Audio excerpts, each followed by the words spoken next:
Hello class 10th। तो let's start chapter first chemical reactions. ठीक है, तो चलो शुरू करते हैं इस चैप्टर को। तो आपका ये चैप्टर जो है वो 3 पार्ट्स में डिवाइड होगा। First video, second video and third video. First and second video explanatory part रहेगा और थर्ड वीडियो में हम क्वेश्चन आंसर डिस्कस करेंगे। ठीक है, तो चलो देर ना करते हुए हम शुरू करते हैं चैप्टर को। तो ऐसा आपका कुछ चैप्टर का फेस है, इंटरफेस है। तो आपकी हम फर्स्ट वीडियो में क्या क्या पढ़ेंगे, केमिकल रिएक्शंस के बारे में पढ़ेंगे। हमारी डेली लाइफ में ऐसी बहुत सी केमिकल रिएक्शंस होती हैं। अगर हम बात करें कर्ड का बनाना, घर पे आप दूध से दही बनाते होंगे, वो भी एक केमिकल रिएक्शंस है। सांस लेना भी एक केमिकल रिएक्शंस है, रेस्पिरेशन। ठीक है, रेस्पिरेशन चैप्टर पढ़ा है ना हमने, तो वो भी क्या है, एक केमिकल रिएक्शन है। डाइजेशन, वो भी क्या है, एक केमिकल रिएक्शन। तो हमारी बॉडी में ही नंबर ऑफ केमिकल रिएक्शंस होती हैं, लेकिन ये केमिस्ट्री पार्ट है तो हम इसमें अदर केमिकल रिएक्शंस भी पढ़ेंगे। ठीक है, बायोलॉजी में हमने पढ़ी थी डिफरेंट केमिकल रिएक्शंस, जैसे डाइजेशन, रेस्पिरेशन। ठीक है, वो भी क्या है, केमिकल रिएक्शंस है। उसके बाद है बैलेंस्ड केमिकल रिएक्शन। हम केमिकल रिएक्शन को बैलेंस करना जरूरी है। ठीक है, तो हम इसमें पढ़ेंगे कि कैसे केमिकल इक्वेशंस को बैलेंस किया जाता है। नंबर ऑफ प्रोडक्ट्स और नंबर ऑफ रिएक्टेंट्स इक्वल होनी चाहिए, तो इसके डिफरेंट स्टेप्स होते हैं। वो स्टेप्स हम सीखेंगे और आप बड़े आसानी से सीखेंगे। आपको प्रैक्टिस करेंगे हम तो आपको सारी इक्वेशंस बैलेंस करना आ जाएंगी। उसके बाद नंबर ऑफ एक्टिविटीज है आपकी बुक में, 2, 3, 4, 5, 6, 7, 8, ये सभी एक्टिविटीज हम डिस्कस करेंगे। उसके बाद है टाइप्स ऑफ केमिकल रिएक्शंस, जिसमें हम कॉम्बिनेशन रिएक्शन और डीकम्पोजिशन रिएक्शंस को डिस्कस करेंगे। इसके 4 टाइप्स है, बाकी अनदर टाइप हम सेकंड वीडियो में डिस्कस करेंगे। तो चलो let's start, let's move to the next slide. तो इस चैप्टर में हम क्या क्या पढ़ने वाले हैं, लर्न करने वाले, वो तो मैंने आपको बता ही दिया। Different types of chemical reactions हम लर्न करेंगे, बैलेंसिंग सीखेंगे। ठीक है, केमिकल रिएक्शंस क्या होती हैं ये पढ़ेंगे। देखिए, तो लेट्स मूव। चैप्टर को आगे पढ़ने पढ़ने से पहले हमें कुछ इंपॉर्टेंट टर्म्स के बारे में पता होना चाहिए। वन बाय वन हम एक एक टर्म डिस्कस करेंगे। तो आपकी फर्स्ट टर्म है एक्वस सॉल्यूशन। ठीक है, aqua means water and any substance dissolved in water makes an aqueous solution. aqueous solution में aqua word का जो मतलब है वो होता है पानी, यानी वाटर। और कोई भी सब्सटेंस, कोई भी थिंग जो पानी में जो घुल जाती है, ठीक है, उस सॉल्यूशन को हम एक्वस सॉल्यूशन कहते हैं। ठीक है, जैसे कि मान लीजिए कोई भी सब्सटेंस है, फॉर एग्जांपल आपने वाटर लिया और वाटर में आपने शुगर को डिसॉल्व किया, तो आपके बाद जो वो सॉल्यूशन बनेगा, बेशक वो शुगर सॉल्यूशन है, लेकिन हम उसे एक्वस सॉल्यूशन भी कह सकते हैं, एनी सब्सटेंस। ओके, तो वो सॉल्यूशन कौन सा सॉल्यूशन हुआ, एक्वस सॉल्यूशन। तो बैलेंस नेक्स्ट हमारी टर्म है बैलेंस्ड इक्वेशंस। बैलेंस्ड इक्वेशंस क्या होती है, बैलेंस्ड मतलब तो a description of chemical reactions. Balanced equations को हम समीकरण भी कहते हैं, रासायनिक समीकरण। A description of chemical reaction that gives chemical formulas of the reactants and products of the reaction. Coefficients indicate the number of each molecule present in the reaction. These coefficients can be changed so as not to violate the law of conservation of mass.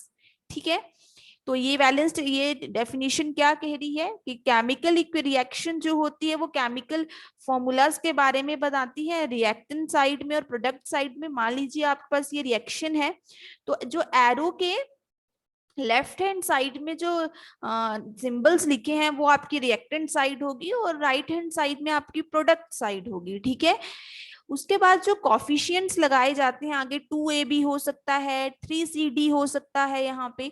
तो जो भी 1, 2, 3 इनके आगे coefficient होंगे वो indicate करते हैं कि हमारे पास कितने नंबर ऑफ मॉलिक्यूल्स है। मतलब कि जैसे यहाँ पे 1AB है, तो मीन्स की 1 मॉलिक्यूल ऑफ AB है ना, एक कॉफी, ये नंबर ऑफ AB का रिप्रेजेंट कर रहा है। तो कॉफिशियंट अटैच होते हैं, कॉफिशियंट को हम बदल भी सकते हैं, यहाँ पे 2 भी लिख सकते हैं, इसलिए पर लेकिन हमारा law of conservation of mass violate नहीं होना चाहिए। Law of conservation of mass क्या कहता है कि मैटर ना तो कभी क्रिएट होता है ना ही कभी डिस्ट्रॉय होता है।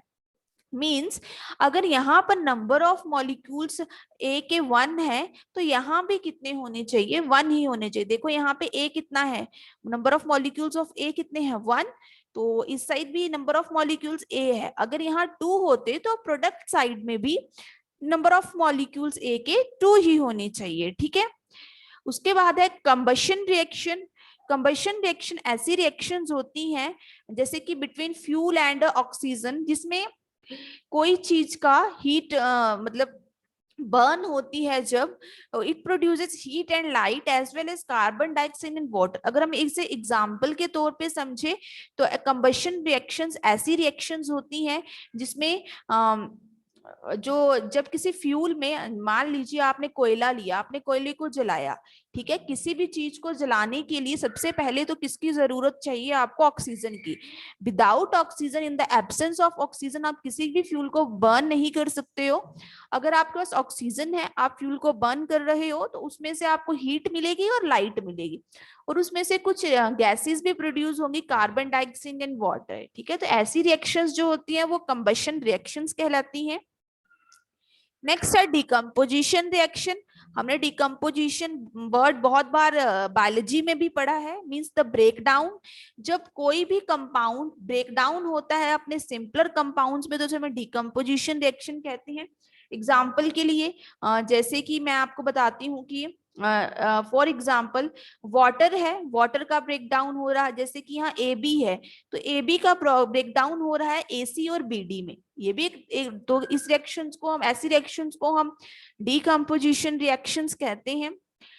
नेक्स्ट रिएक्शन है डबल रिप्लेसमेंट या डबल डिस्प्लेसमेंट भी कह देते हैं। इसे मेथास्टेसिस रिएक्शन कहते हैं, जिसमें ट्रेड पार्टनर्स की तरह रिएक्टेंट्स वर्क करते हैं। जैसे कि देखो ए बी और सी डी, ए बी ने डी को ले लिया और बी ने सी, ए ने सी को लिया, और जो सी है वो यहां से डिस्प्लेस होकर ए के पास चला गया, ठीक है। और जो बी है वो यहां से डिस्प्लेस होकर कहाँ चला गया, डी के पास। यानी बी और सी ने अपनी क्या कर ली, अपनी पोजीशन को रिप्लेस कर लिया। तो ऐसी रिएक्शंस को हम डिस्प्लेसमेंट रिएक्शंस कहते हैं। उसके बाद है electrolysis. Electro means electrical current, lysis means breakdown, ठीक है। जब हम किसी भी रिएक्शन में इलेक्ट्रिसिटी का यूज करते हैं, करंट का यूज करते हैं किसी भी कंपाउंड को ब्रेक डाउन करने के लिए, तो ऐसे रिएक्शंस को हम इलेक्ट्रोलिसिस रिएक्शन कहते हैं। जैसे कि आगे हम एक्टिविटीज के थ्रू समझेंगे इस रिएक्शंस को। एंडोथर्मिक रिएक्शंस ऐसी रिएक्शंस होती हैं बच्चों जिसमें हीट की एब्जॉर्प्शन होती है। कोई भी जब रिएक्शन में हीट एब्जॉर्ब, मान लीजिए आपके पास यही रिएक्शन लेते हैं, अगर ये रिएक्शन हीट का यूज कर रही है, तो ये रिएक्शन कौन सी रिएक्शन हुई, एंडोथर्मिक रिएक्शन हुई। उसके बाद है एक्सोथर्मिक, ऐसी रिएक्शन जिसमें से हीट क्या होती है, रिलीज होती है। हीट का रिलीज होना जो होती है वो एक्सोथर्मिक रिएक्शन होती है। नेक्स्ट है law of conservation of mass. Exothermic reaction को हम ऐसे समझेंगे, अगर आप चूने में पानी डालोगे तो उसमें से आपको हीट इवॉल्व होती हुई दिखेगी, तो ऐसी रिएक्शंस एक्सोथर्मिक रिएक्शंस होती हैं। बहुत इंपॉर्टेंट लॉ है हमारा next, law of conservation of mass, a scientific principle that states that matter can not be created and not destroyed. ये एक साइंटिफिक प्रिंसिपल है जो हमें बताता है कि जो मैटर है वो ना ही क्रिएट हो सकता है और ना ही डिस्ट्रॉय हो सकता है, ठीक है।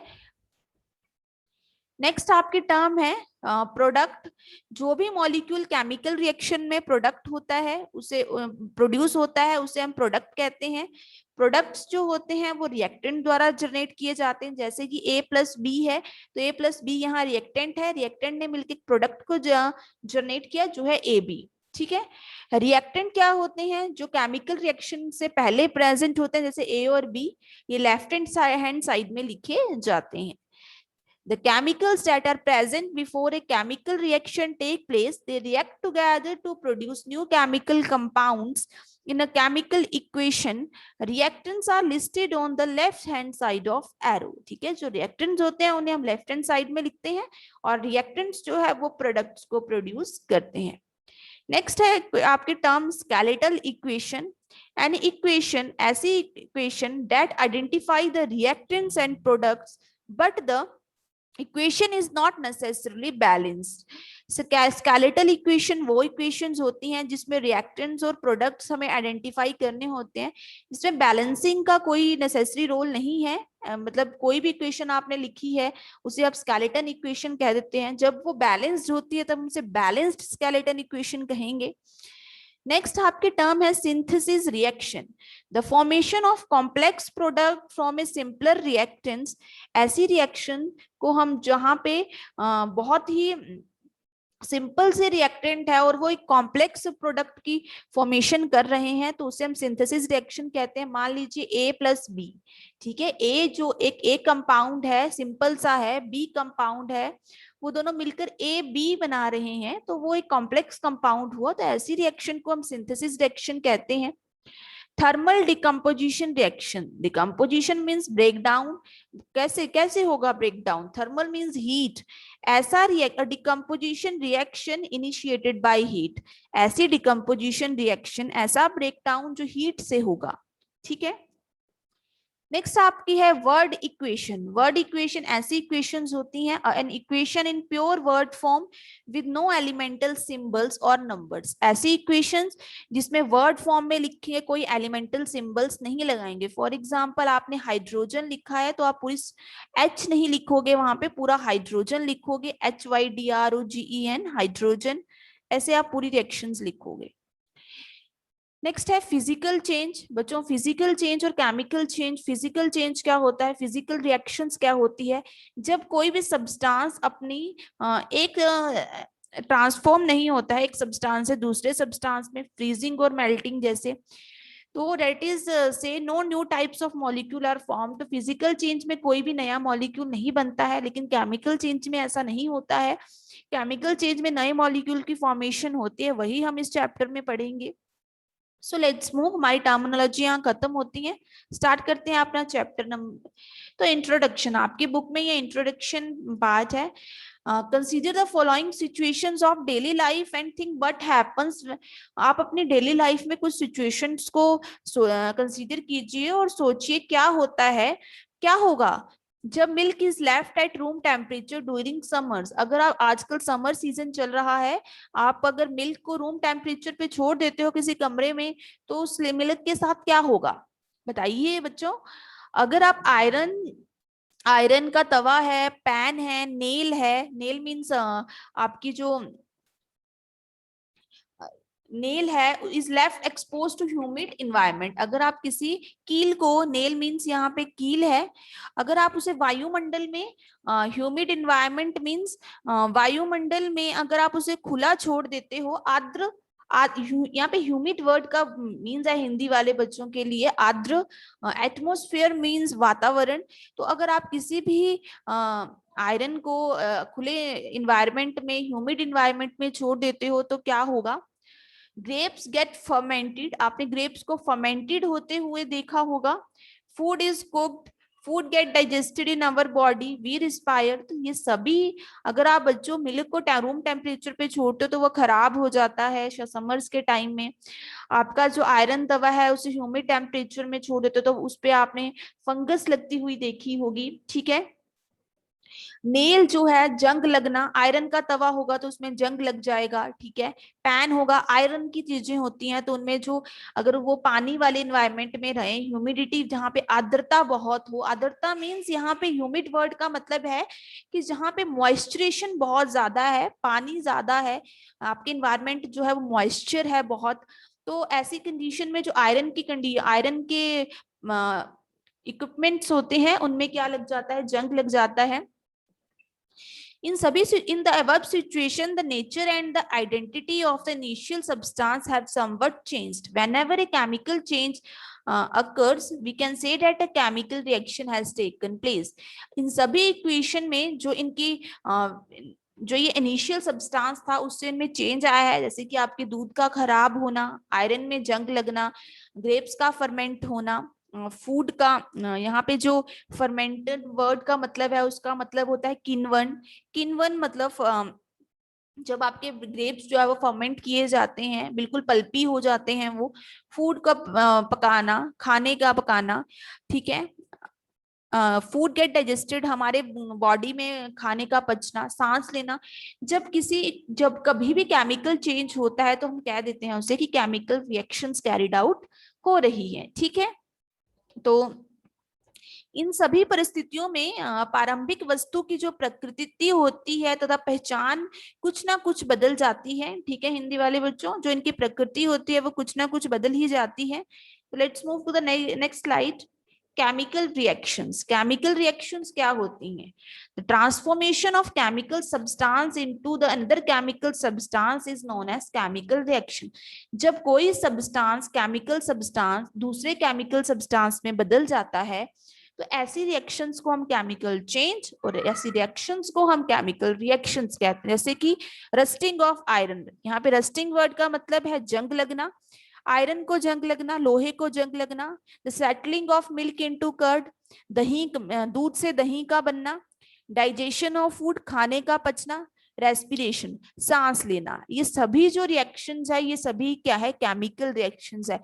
जब कभी भी आप अगर आप आयरन को किसी पानी वाली जगह पे, ऐसा आयरन है जहाँ पे लोहा लगा है और वहां पे कॉन्टिन्यूसली उस लोहे पे अगर पानी पड़ता रहता है तो क्या होता है कि कुछ समय के बाद उस आयरन में जो है, उस लोहे में जो है वो जंग लगना शुरू हो जाता है ना। और आपने देखा होगा घरों में अपने कॉपर, आपने तांबे के बर्तन देखे होंगे घरों में, उसमें आपने देखा होगा कि उसमें कई बार हरे रंग की परत चढ़ जाती है ना। तो कोरोजन वो एग्जाम्पल, वो भी केमिकल रिएक्शंस है, ठीक है। अगर आप उस कॉपर के बर्तन को अगर आप नींबू से साफ करते हैं तो वो साफ हो जाता है। तो वो नींबू में क्या होता है? एसिड होता है, जिससे क्या होता है? सिट्रिक एसिड होता है, जिससे क्या होता है? वो रिएक्शन कैरिड आउट हो जाती है और हमारा जो कॉपर का यूटेंसिल्स होते हैं वो बिल्कुल क्लीन हो जाते हैं, ठीक है। केमिकल रिएक्शन में क्या होता है? In a chemical reaction a new substance is form which is completely different in properties from the original substance. So in chemical reaction a chemical change take place. Chemical reaction में क्या होता है? जो नया सब्सटेंस बनता है उसकी जो प्रॉपर्टीज होती हैं वो बिल्कुल डिफरेंट होती है। अब कर्ड और मिल्क से कर्ड बन रहा है तो कर्ड की जो प्रॉपर्टी है बिल्कुल डिफरेंट है। कर्ड आपका खट्टा होता है, ठीक है। उसमें जो क्या होता है? लैक्टोबैसिलस बैक्टीरिया होता है, प्रोबायोटिक की तरह हम उसे यूज करते हैं, ठीक है।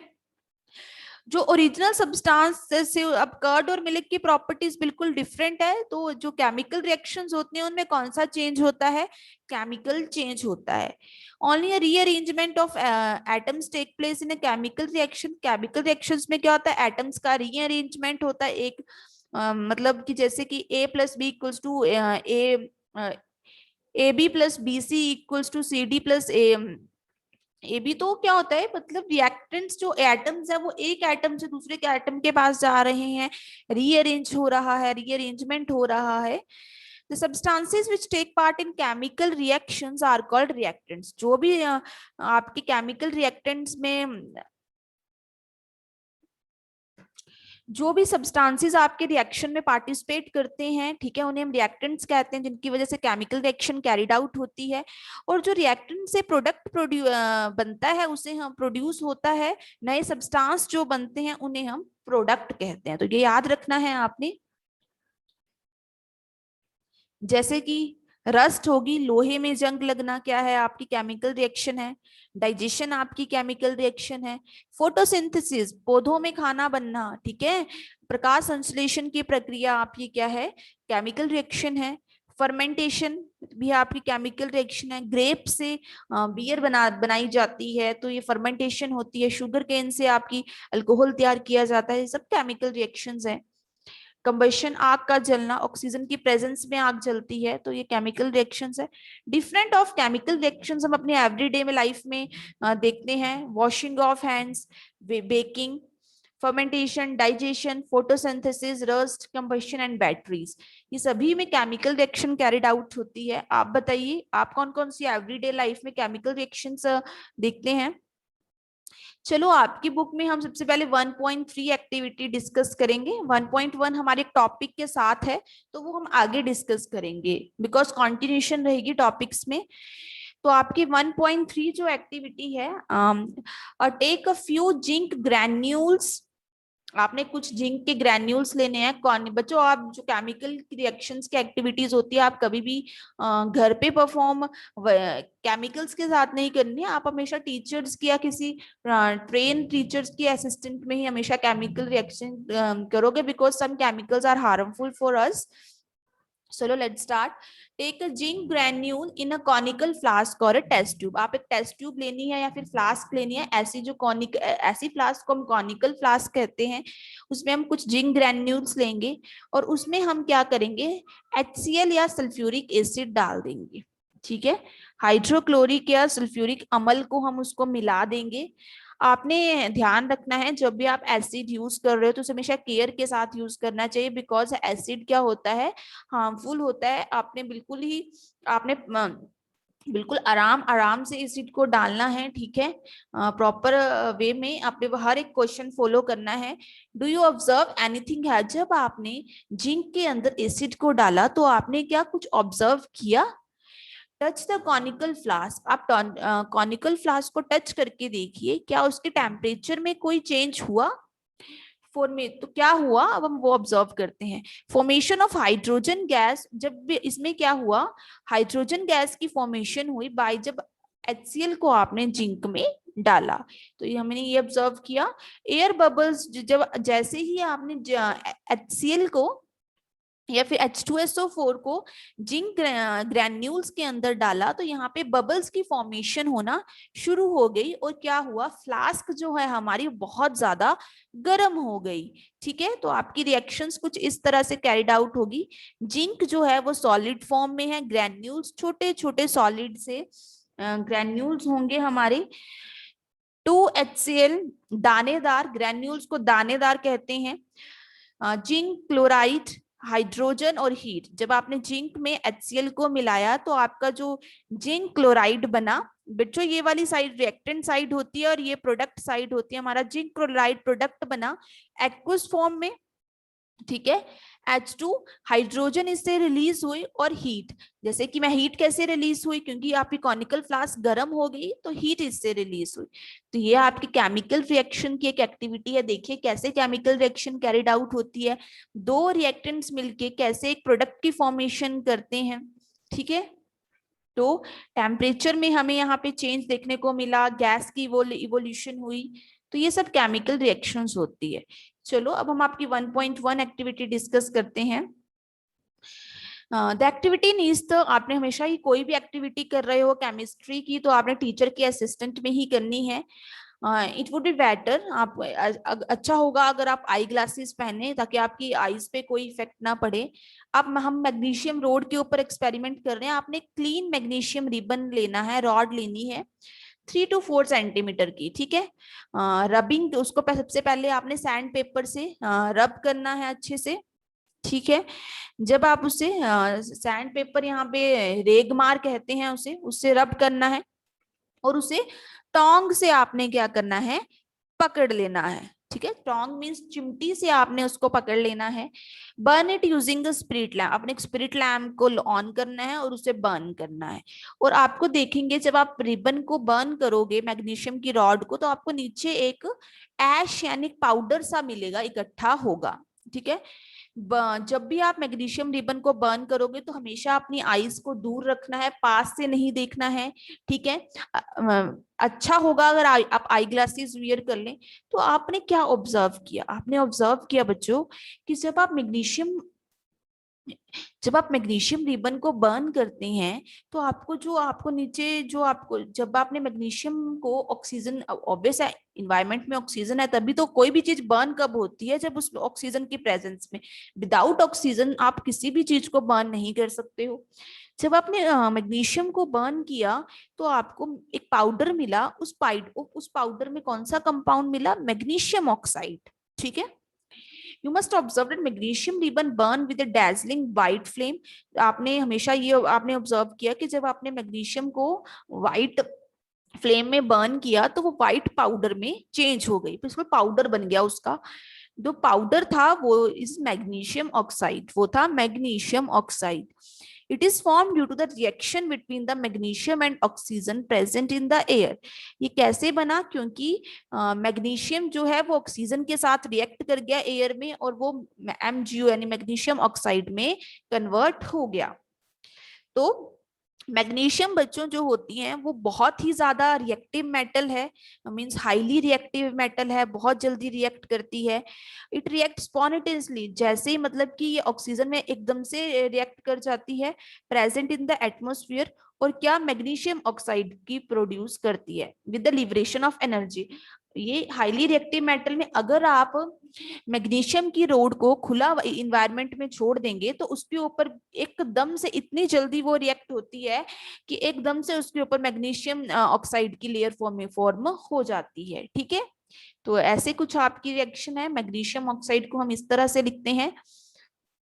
नेक्स्ट है केमिकल इक्वेशन। जब आपने मैग्नीशियम रिबन को बर्न किया ऑक्सीजन की प्रेजेंस में तो वो मैग्नीशियम ऑक्साइड में कन्वर्ट हुई, ये आपने देखा ना। Description of a chemical reaction, अगर आप किसी भी केमिकल रिएक्शन को सेंटेंस में लिखेंगे तो वो बहुत लंबी हो जाती है। इट कैन बी रिटन, तो हमें उसे शॉर्टर फॉर्म में, जैसे कि हमने यहाँ देखिए, अगर आप किसी भी रिएक्शन को ऐसे लिखोगे मैग्नीशियम प्लस ऑक्सीजन में पूरी स्पेलिंग के साथ आप उसको वर्ड फॉर्म में लिखोगे तो बहुत लंबी होगी, तो ये नेसेसरी होता है कि हम उसे शॉर्टर फॉर्म में लिखें। तो the simplest way is to do this is to write in the form of sentence में भी बहुत लंबा होता है, जैसे कि magnesium reacted with the oxygen and it produces the magnesium oxide, it is quite long. तो वर्ड इक्वेशन में इसको लिखा जाता है सिंबल पर, लेकिन हम जब से जो बेस्ट मेथड मानते हैं ये वर्ड फॉर्मेशन है, हम सिंबॉलिक फॉर्मेशन मानते हैं। सिंबॉलिक फॉर्म में हम इक्वेशंस को ज्यादा लिखते हैं because it is easy to understand. ठीक है, सब्सटेंस जो हमेशा लेफ्ट हैंड साइड में होते हैं इन्हें हम रिएक्टेंट्स कहते हैं, जैसे मैग्नीशियम ऑक्सीजन यहाँ पे रिएक्टेंट्स है और मैग्नीशियम ऑक्साइड यहाँ पे प्रोडक्ट है। The substance that undergo chemical change in the reaction, magnesium and oxygen are the reactants. ऐसा substance जिसमें chemical change होने वाला है उसे हम reactants कहते हैं, हमेशा ये left hand side में होते हैं। और जो हमारा product बना, जो reactant से produce हुआ right hand side में magnesium oxide, उसे हम product कहते हैं। तो product हमेशा ही क्या होते हैं? arrow के right hand side में होते हैं। Word equation shows the change of reactants to products through an arrow placed between them. ठीक है, वर्ड इक्वेशन से हमें क्या पता चलता है? ये वर्ड फॉर्म में लिखी है कि दो रिएक्टेंट्स ने मिलकर एक प्रोडक्ट को प्रोड्यूस किया, बिकॉज एरो का मतलब है कि फॉर्मेशन हुई। रिएक्टेंट्स लेफ्ट हैंड साइड में लिखते हैं, प्लस भी साइन होता है इनके बीच में, प्लस मींस एडिशन। ठीक है, और यहाँ पे हमारे राइट हैंड साइड में हमारे प्रोडक्ट्स होते हैं हमेशा ही। एरो का यहाँ पे मतलब है कि रिएक्शन हमारी जो है वो किस साइड हो रही है। ठीक है, राइटिंग अ केमिकल इक्वेशन, किसी भी केमिकल इक्वेशन को आप कैसे लिख सकते हो? क्या is there any other way? पहले तो हमने एक सेंटेंस से वर्ड फॉर्म बताया, क्या कोई और तरीका भी है केमिकल इक्वेशन को लिखने का? Yes, chemical equation can be made more concise and useful if we use chemical formula instead of words. chemical equation और अच्छी मतलब और छोटी हो जाएगी अगर हम उसे वर्ड लिख, पूरा मैग्नीशियम लिखने से अच्छा है हम इसका सिंबल लिखें Mg। बच्चों पीरियोडिक टेबल जरूर देखिएगा, वहां पे हर एक सिंबल्स दिए गए हैं, आपके पास पीरियोडिक टेबल होना चाहिए जब आप केमिस्ट्री पढ़ रहे हैं। ठीक है, तो मैग्नीशियम का जो सिंबल होता है वो होता है Mg। ऑक्सीजन यहाँ पे मॉलिक्यूलर फॉर्म में है तो O2, यहाँ पे Mg जो है वो एटॉमिक फॉर्म में है। ठीक है, तो जो प्रोडक्ट फॉर्म हुआ वो मैग्नीशियम ऑक्साइड MgO फॉर्म हुआ। Count and compare the number of atoms of each element on the left hand side and right hand side of the arrow. Is the number of the atom of each element same on both the sides? If yes, then the equation is balanced. If not, then the equation is unbalanced because the mass is not the same both sides of the equation. आपने क्या करना है, आप इस equation में number of elements को count करिए और मुझे बताइए कि दोनों साइड जो नंबर ऑफ एलिमेंट्स है वो बराबर है। चलो काउंट करते हैं। रिएक्टेंट साइड में जो मैग्नीशियम का नंबर है वो 1 है, यहाँ भी एक ही मैग्नीशियम है प्रोडक्ट साइड में, ठीक है, मैग्नीशियम तो बैलेंस्ड है। मास बराबर होना चाहिए क्योंकि लॉ ऑफ कंजर्वेशन बोलता है कि मास कभी ना तो क्रिएट होता है ना ही डिस्ट्रॉय होता है। ऑक्सीजन O2, यहाँ पे ऑक्सीजन कितनी है 2 और यहाँ पे 1 है, फिर तो ये इक्वेशन बैलेंस नहीं हुई, ये तो अनबैलेंस्ड इक्वेशन हुई। तो केमिकल इक्वेशन हमेशा बैलेंस्ड होनी चाहिए, तो हम इसे अब बैलेंस करेंगे। तो मींस यहाँ पे ऑक्सीजन भी कितने होने चाहिए 2 होने चाहिए। तो such a chemical equation is a skeletal, इस केमिकल इक्वेशन को हम बैलेंस्ड केमिकल इक्वेशन तो नहीं कहेंगे, इस केमिकल इक्वेशन को हम स्केलेटल केमिकल इक्वेशन कहेंगे। अगर हमने इसको लिखना होगा तो कैसे लिखेंगे, equation is a skeletal chemical equation for the burning of magnesium in air. ठीक है, जो इक्वेशन है ये स्केलेटल केमिकल इक्वेशन है, means burning of magnesium in air. चलो अब हम बैलेंसिंग पढ़ते हैं, केमिकल इक्वेशन को कैसे बैलेंस करते हैं। लॉ ऑफ कंजर्वेशन मास को रिकॉल करिए, मैंने आपको टर्मिनोलॉजी में बताया कि मास can neither be created nor be destroyed in a chemical reaction. Chemical reaction में जो होते हैं मास में नंबर ऑफ जो भी आप कंपाउंड ले रहे हैं प्रोडक्ट साइड और रिएक्टेंट साइड में क्या होने चाहिए, हमेशा ही इक्वल होने चाहिए। That is the total mass of the element present in the products of a chemical reaction must be equal to the total mass of the element present in the reactants. ठीक है, अगर हम दूसरे word में कहें तो जो number of atoms होते हैं किसी भी एलिमेंट के वो हमेशा क्या होने चाहिए, सेम होने चाहिए बिफोर द रिएक्शन और आफ्टर अ रिएक्शन। अगर यहाँ पर जिंक 1 है तो यहाँ भी जिंक 1 ही होनी चाहिए। अगर आपकी ऑक्सीजन यहाँ पे 4 है तो आपकी यहाँ ऑक्सीजन भी 4 होने चाहिए। हंस वी नीड, अगर आपकी इक्वेशन में नंबर ऑफ बैलेंस एटम्स जो हैं वो सेम नहीं है तो आपको क्या करना होगा, उस इक्वेशन को बैलेंस करना होगा। Let us learn about the, चलो अब हम लर्न करते हैं कि कैसे step by step chemical equation को बैलेंस करते हैं। ठीक है, जैसे कि देखो यहाँ पे ये इक्वेशन बिल्कुल बैलेंस्ड है। SO4 जिंक सभी एक जिंक है, यहाँ भी एक जिंक है, यहाँ पे 2 हाइड्रोजन है, यहाँ भी 2 हाइड्रोजन है, सल्फर 1 है, सल्फर 1 है, ऑक्सीजन के 4 एटम है, यहाँ भी ऑक्सीजन के 4 है। तो ये इक्वेशन क्या हुई, बैलेंस्ड हुई। चलो एक एग्जांपल से और समझते हैं। जैसे कि मैंने आपको बताया कि जिंक के इस रिएक्शन को अगर आप देखोगे तो जो जिंक है वो नंबर ऑफ रिएक्टेंट साइड में 1 है, आप ऐसे 4 टेबल बना सकते हो, और नंबर ऑफ प्रोडक्ट साइड में भी 1 है जिंक। और हाइड्रोजन जो एलिमेंट है वो नंबर ऑफ एटम्स जो उसके रिएक्टेंट साइड में हाइड्रोजन के कितने एलिमेंट है, 2 है एटम्स है, और कितने प्रोडक्ट साइड में भी 2 है। सल्फर के 1 1, देखो 1 2 1 4 1 2 1 4, मींस ये इक्वेशन आपकी क्या है, बैलेंस्ड है। चलो एक और इक्वेशन को बैलेंस करते हैं, अनबैलेंस्ड इक्वेशन को। आपकी इक्वेशन है Fe प्लस H2O, जिससे आयरन है, आयरन जब वाटर से रिएक्ट हो रहा है तो आपका Fe3O4 रस्ट बन रही है प्लस H2। तो आयरन को आप Fe से डिनोट करते हो, सिंबल इसका ये है। तो देखो यहाँ पे आयरन 1 है और यहाँ पे आयरन 3 है, और यहाँ पे हाइड्रोजन 2 है, चलो हाइड्रोजन तो बैलेंस्ड है। ऑक्सीजन यहाँ पे 1 है और यहाँ पे 4 है, तो ये इक्वेशन तो बिल्कुल भी बैलेंस नहीं है, यहाँ पे इतने कम यहाँ पे इतने ज्यादा, तो हमें इसे बैलेंस करना पड़ेगा। चलो बैलेंस करते हैं। To balance the chemical equation सबसे पहले आपने क्या करना है, बॉक्सेस ड्रॉ करने हैं फॉर्मूले के around. Do not change anything inside the, आपने कुछ भी चेंज नहीं करना है, सबसे पहले आपने हर उसके ऊपर अंदर एक बॉक्सेस बना देने हैं। ठीक है, अगले स्टेप में आपने क्या करना है, ऐसे आपने एक बॉक्स बनाने हैं 3 अपनी कॉपी पे, और जो जो भी एलिमेंट इस इक्वेशन में पार्टिसिपेट हो रहे हैं उनको क्या करना है, लिख देना है। ठीक है, जैसे आयरन हो गया, आयरन लिख दिया, हाइड्रोजन हो गया और ऑक्सीजन हो गया, अनबैलेंस्ड एटम्स को हमने इसमें लिख दिया। नंबर ऑफ एटम्स आयरन के रिएक्टेंट साइड में कितने हैं, 1, हमने 1 लिख दिया। ठीक है, और प्रोडक्ट साइड में कितने हैं, 3। ओके, 3 एटम्स है यहाँ पे आयरन के, तो हमने यहाँ पे बॉक्स में 3 लिख दिया। ठीक है, हाइड्रोजन के रिएक्टेंट साइड में जो एटम्स हैं वो कितने हैं, 2, तो हमने यहाँ पे 2 लिख दिया। ठीक है, उसके बाद प्रोडक्ट साइड में कितने हैं, 2, यहाँ भी 2 लिख दिया, बस काउंट करना है और लिखना है। ऑक्सीजन के आपके रिएक्टेंट साइड में कितने हैं, 1 है, ठीक है, और यहाँ पे कितने हैं प्रोडक्ट साइड में, 4 सबसे, ठीक है, आपने ये लिख दिया 1 2 1 3 2 4, मींस ये तो अनबैलेंस्ड इक्वेशन, आपको इस चार्ट से भी पता चल जाएगा।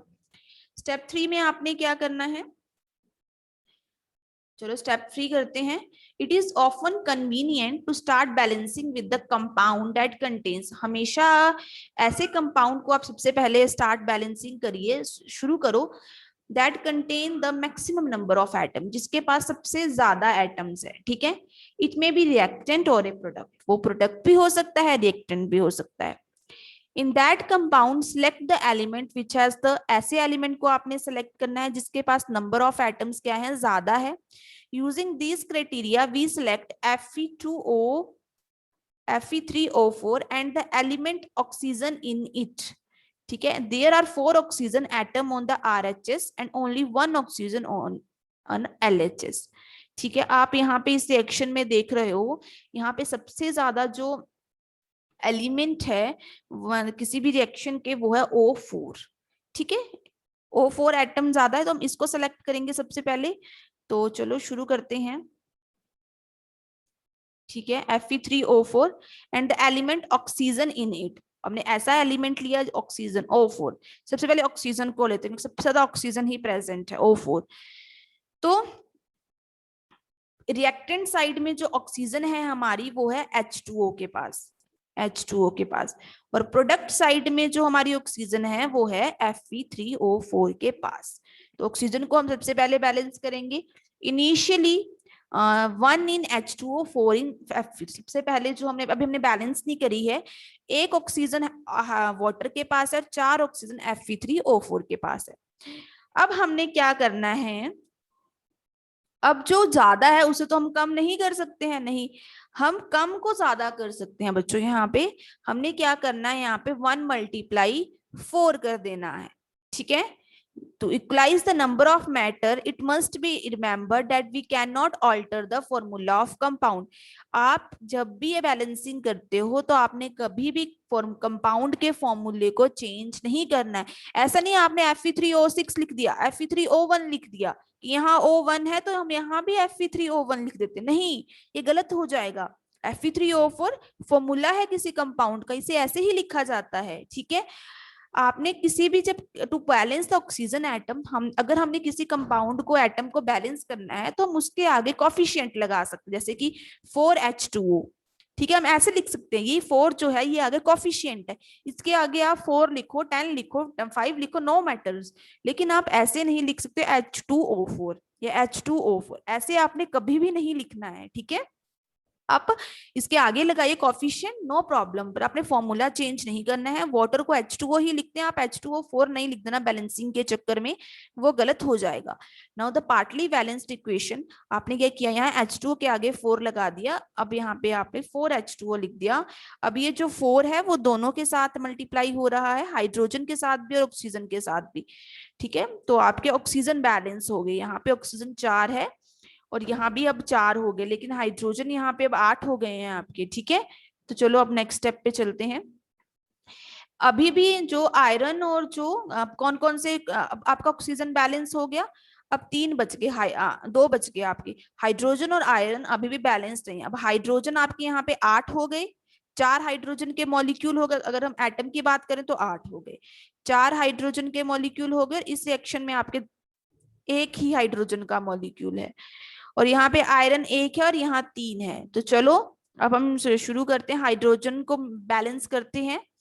तो हाइड्रोजन को हम क्या करेंगे, रिएक्टेंट साइड में 4 ही रखते हैं, 8 इन 4H2O, तो यहाँ पे हम 2 इन H2, 2 × 4, तो यहाँ हम क्या करेंगे 4H2O कर देंगे। तो अब देखो आपके 4, ये भी 4 हो गए, ये भी 4 है, ऑक्सीजन आपकी 4 होगी बैलेंस। नेक्स्ट में आप देख रहे हो आयरन, आयरन जो है यहाँ 3 है, तो अगर हम इसके आगे 3 कोफिशिएंट लगा देंगे तो आयरन भी बैलेंस हो जाएगा। देखिए हमारी पूरी इक्वेशन बैलेंस हो गई। अब गिनो आप, आयरन आपके पास 3 है और यहाँ भी आयरन 3 है, H2 आपके पास कितने हैं, 4, यहाँ भी H2 4 है, O4 यहाँ O4 है तो यहाँ भी O4 है, 4 मॉलिक्यूल ऑक्सीजन के, 4 मॉलिक्यूल। तो ऐसे बैलेंस करनी है बच्चों, हमेशा बैलेंसिंग के टाइम आपने ये याद रखना है कि कभी भी फॉर्मूला चेंज नहीं करना है। आप कोफिशिएंट आगे जितने मर्जी लगाइए, कोई प्रॉब्लम नहीं है। और यहाँ भी आपने कंफ्यूज नहीं होना है कि ये 4 सिर्फ H2 के साथ है, ऐसा नहीं है, ये 4 दोनों के साथ है, H2 के साथ भी और O के साथ भी यहाँ पे, ठीक है। इस चीज में आपने कंफ्यूजन क्रिएट नहीं करनी है। और फॉर्मूला इसके पैरों में कुछ नहीं लगाना है आपने, फॉर्मूला जैसे है वैसे रखना है, कोफिशिएंट आप ऐड करिए। और नंबर ऑफ जो भी आपके एलिमेंट्स हैं वो आपके प्रोडक्ट साइड और रिएक्टेंट साइड में क्या होने चाहिए, बराबर होने चाहिए, आपकी इक्वेशन बैलेंस हो जाएगी, ठीक है। Number of the element on both side in this equal are equal है। अब इस इक्वेशन, ये हमारी इक्वेशन बैलेंस हो गई। This method of balancing chemical equation is called hit and trial method. जो ये मेथड है केमिकल इक्वेशन को बैलेंस करने का, इस मेथड को हम हीट एंड ट्रायल मेथड भी कहते हैं।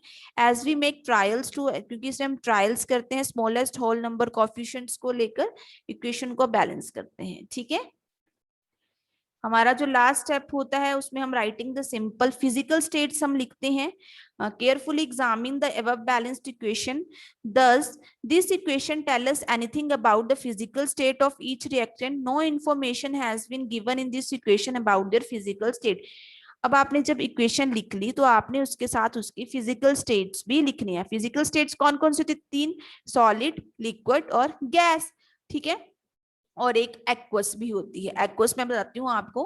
To make a chemical equation more informative, अगर आपने केमिकल इक्वेशन को ज्यादा इन्फॉर्मेटिव बनाना है, ज्यादा नॉलेजेबल बनाना है, ज्यादा इन्फॉर्मेशन आप दे रहे हो छोटी सी केमिकल इक्वेशन, तो आपको उसके साथ उसके फिजिकल रिएक्टेंट्स भी लिखने हैं। जैसे gaseous, liquid, G means gaseous, liquid means L, aqueous means AQ, solid states S of reactants, जो जिसे हम ऐसे रिप्रेजेंट करते हैं। In the word equation, aqueous का जो यहाँ पे लिखा जाता है, is written in the reactant और प्रोडक्ट साइड। इसका मतलब है जो सॉल्यूशन है वो वाटर में है, मैंने आपको सबसे पहले बताया भी था, word solution in water. Symbol G का जो गैस का मतलब है कि जो वाटर है वो इंडिकेट कर रहा है कि वाटर यूज हो रहा है स्टीम की फॉर्म में, गैशियस फॉर्म में। तो physical state are not included in the chemical reaction unless if it is necessary to specify them. तो अगर फिजिकल स्टेट्स अगर आप केमिकल रिएक्शंस को में इंक्लूड नहीं करोगे unless it is necessary, because कई नेसेसरी है आपको स्पेसिफाई करना, इससे आपकी रिएक्शन में पता चल जाता है कि आपने कौन सी चीज कौन सी फॉर्म में यूज की है, ठीक है। उसके अलावा आप रिएक्शन में क्या यूज करते हो देखते हो, अगर आप कौन से टेम्परेचर पे कैरिड आउट हो रही है, प्रेशर, कैटालिस्ट आप क्या यूज कर रहे हो। कैटालिस्ट क्या होता है बच्चों, कैटालिस्ट होता है बूस्टर। आप किसी रिएक्शन में कोई मान लो रिएक्शन बहुत स्लो हो रही है, ठीक है, तो आप उस रिएक्शन में कोई कैटालिस्ट डाल दोगे, कोई भी केमिकल ही होता है, वो जिंक डाल दिया, पोटाशियम डाल दिया, निकल डाल दिया, प्लेटिनम डाल दिया, प्लेटिनम डाल दिया, तो वो क्या करता है, रिएक्शन को फास्ट कर देगा। आपकी जो रिएक्शन 1 घंटे में होगी वो आधे घंटे में हो जाएगी, 15 मिनट्स में हो जाएगी। तो टेम्परेचर, प्रेशर और कैटलिस्ट आपने जब भी लिखना है तो वो आपने एरो के ऊपर लिखना है, ठीक है, और कहीं नहीं लिखना है, एरो के हमेशा ऊपर लिखना है। फॉर एग्जाम्पल के थ्रू समझते हैं हम, जैसे कि कार्बन मोनोऑक्साइड है, गैशियस फॉर्म में है, हाइड्रोजन गैशियस फॉर्म में, इसमें हम प्रेशर डिनोट करें तो एरो के ऊपर आपने डिनोट करना है। तो ये आपका लिक्विड फॉर्म में ही बन रहा है CH3OH, ठीक है, सनलाइट, क्लोरोफिल। तो ऐसे आपने इक्वेशन को आइडेंटिफाई करना है, प्रॉपर वे में लिखना है। अगर आप प्रॉपरली इक्वेशन को लिखोगे तो you get full marks on your exam, ठीक है। चलो एक एग्जाम्पल मैं आपको और समझा देती हूँ, पिछला ही एक वैसे ही एग्जाम्पल है। तो देखो ऐसे कुछ मैंने शॉर्ट फॉर्म में बना दिया है आपके लिए, क्योंकि वो थोड़ा ज्यादा लंबा है। तो स्टेप 1 में आपने ऐसे लिख दिया, स्टेप 2 में आपने सारे रिएक्टेंट प्रोडक्ट्स लिख दिए, फिर आपने कॉफिशिएंट देखो यहाँ पे Fe4H2O कर दिए, ठीक है, आपके ऑक्सीजन बैलेंस हो गए। नेक्स्ट स्टेप में आपने हाइड्रोजन को बैलेंस कर दिया, लास्ट स्टेप में आपने आयरन को बैलेंस कर। देखो अब आपके जो एलिमेंट्स, अगर आप एक और टेबल यहाँ बनाओगे तो यहाँ 384 जब आपका आ जाएगा तो आपके क्या हो गए, बैलेंस हो गया, यानी आपके नंबर ऑफ रिएक्टेंट और प्रोडक्ट साइड आपकी इक्वल होनी चाहिए, आपकी इक्वेशन बैलेंस हो जाएगी। चलो अब एक एक्टिविटी करते हैं, 1.2 एक्टिविटी है आपकी बुक में। आपने एक लेड नाइट्रेट का सॉल्यूशन लेना है टेस्ट ट्यूब में, ऐसी आपने एक टेस्ट ट्यूब लेनी है, उसमें लेड नाइट्रेट का सॉल्यूशन डालना है, फिर आपने उसमें पोटेशियम आयोडाइड ऐड कर देना है, ठीक है। What do you observe? आप क्या ऑब्जर्व करोगे? आप एक येलो, जब आपने लेड में, लेड नाइट्रेट में जब आपने पोटाशियम आयोडाइड डाला तो आपको येलो प्रेसिपिटेट देखने को मिलेंगे लेड आयोडाइड के, ठीक है। आपने ऑब्जर्व किया कि येलो कलर के प्रेसिपिटेट ऐसे पाउडर फॉर्म में बिल्कुल पीपीटी से बन जाएंगे लेड आयोडाइड के। तो आपको ऐसे आफ्टर रिएक्शन आपको ये देखने को मिलेगा। अब इसकी एक्सप्लेनेशन क्यों ऐसा क्यों हुआ? लेड नाइट्रेट और potassium nitrate both are colourless, दोनों कलरलेस होते हैं। जब ये दोनों रिएक्ट करते हैं, वैसे तो ये कलरलेस है इंडिविजुअली, जब ये रिएक्ट करते हैं तो ये येलो कलर का पाउडर सा बनाते हैं प्रेसिपिटेट, जिसे हम लेड आयोडाइड कहते हैं।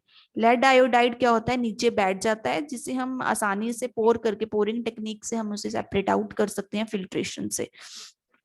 तो देखिए आपका लेड नाइट्रेट को आप कुछ इस तरह लिखेंगे। पोटेशियम आयोडाइड ने जब रिएक्ट किया तो PbI2 बना आपका पोटेशियम आयोडाइड, और KNO3 बना पोटेशियम नाइट्रेट, ठीक है। तो आपके पास जो ये आपके जो पीपीटीज बने हैं, यानी इन्हें पीपीटीज भी कहते हैं बच्चों, प्रेसिपिटेट्स जो बने हैं ये आपके लेड आयोडाइड है, ऐसे कुछ दिखेंगे वो। तो बैलेंस्ड इक्वेशन और अनबैलेंस्ड इक्वेशन में क्या डिफरेंस होता है? बैलेंस्ड इक्वेशन में हमेशा जो नंबर ऑफ एटम्स होते हैं रिएक्टेंट साइड में और प्रोडक्ट साइड में वो इक्वल होते हैं, ठीक है। यहाँ पे अनबैलेंस्ड इक्वेशन में कुछ भी इक्वल नहीं होता है। जैसे कि देखो यहाँ जिंक और जिंक यहाँ इक्वल है, यहाँ पे क्या है, आयरन एक है और यहाँ पे प्रोडक्ट साइड में 3 है। तो बैलेंस्ड इक्वेशन जो है वो लॉ ऑफ कंजर्वेशन ऑफ मास को फॉलो करता है, ओवी करता है। मास, नंबर ऑफ रिएक्टेंट एलिमेंट्स जो होते हैं वो रिएक्टेंट साइड और प्रोडक्ट साइड में इक्वल होते हैं। अनबैलेंस्ड इक्वेशन में वो लॉ ऑफ क्या कंजर्वेशन ऑफ मास को फॉलो नहीं करता है, ठीक है। तो हमें कौन सी इक्वेशन पढ़ते हैं? मोस्टली बैलेंस्ड, अनबैलेंस्ड को हम नहीं रीड आउट करते हैं। अनबैलेंस्ड को हम बैलेंस कर सकते हैं, ठीक है।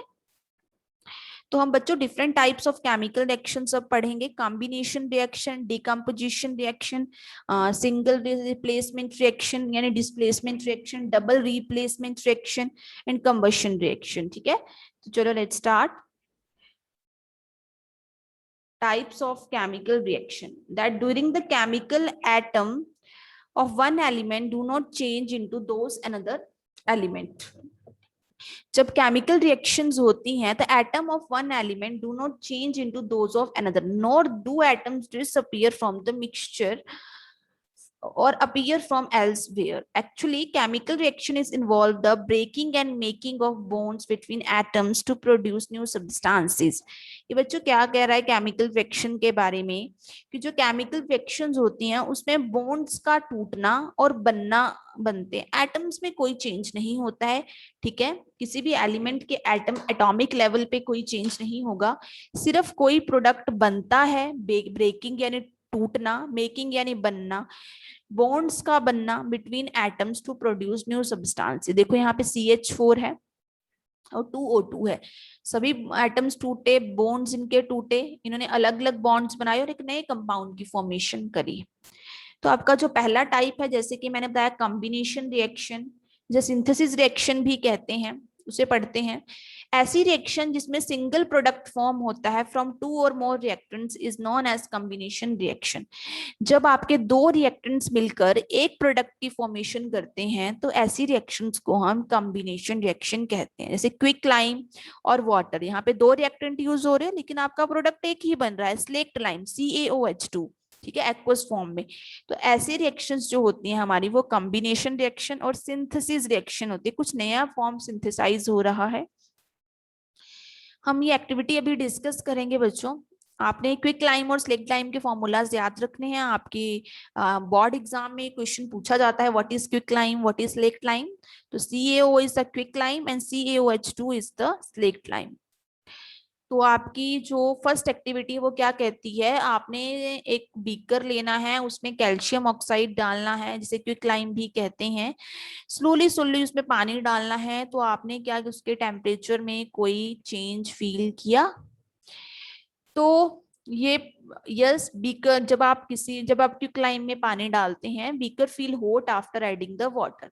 जो बीकर है उसमें आपको क्या फील होगा, हॉटनेस, गर्म फील होगा आपको, वीकर वो क्विक लाइम, क्योंकि जो क्विक लाइम होता है वो वाटर से रिएक्ट कर जाता है, जिसकी वजह से क्या क्या आपका स्लेक्ट लाइम प्रोड्यूस होता है, कैल्शियम हाइड्रोक्साइड आपका प्रोड्यूस होता है, जिसे स्लेक्ट लाइम कहते हैं।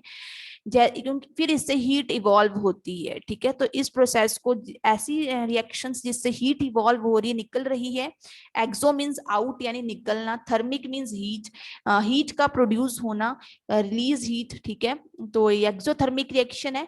लेकिन दो रिएक्टेंट से एक प्रोडक्ट बन रहा है, सिंथेसाइज हो रहा है, दो रिएक्शन जो है, दो कंपाउंड्स मिलकर एक प्रोडक्ट बना रहे हैं, तो ऐसी रिएक्शंस को हम कॉम्बिनेशन रिएक्शन कहते हैं।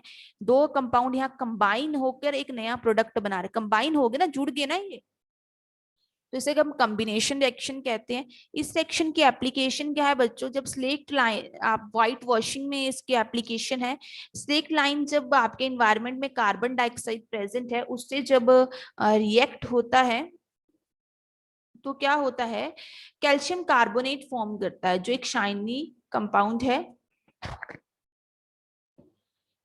ठीक है। हाँ, तो जब मार्बल यूज इन, आपने मार्बल देखा होगा अपने घरों में, हमने मार्बल्स यूज करते हैं फ्लोरिंग के लिए, so we use slate lime to white, ठीक है। तो हम स्लेट लाइम का यूज करते हैं होम वॉल्स, हम दीवारों पे जो है हम वाइट वॉशिंग करते हैं ना घरों पे, तो उसमें हम स्लेट लाइम का यूज करते हैं, क्योंकि जब स्लेट लाइम कार्बन डाइऑक्साइड से रिएक्ट करता है तो वो कैल्शियम कार्बोनेट बना देता है, जिससे क्या होता है, दीवारें चमकने लग जाती हैं, ठीक है, शाइनी सरफेस मिलता है।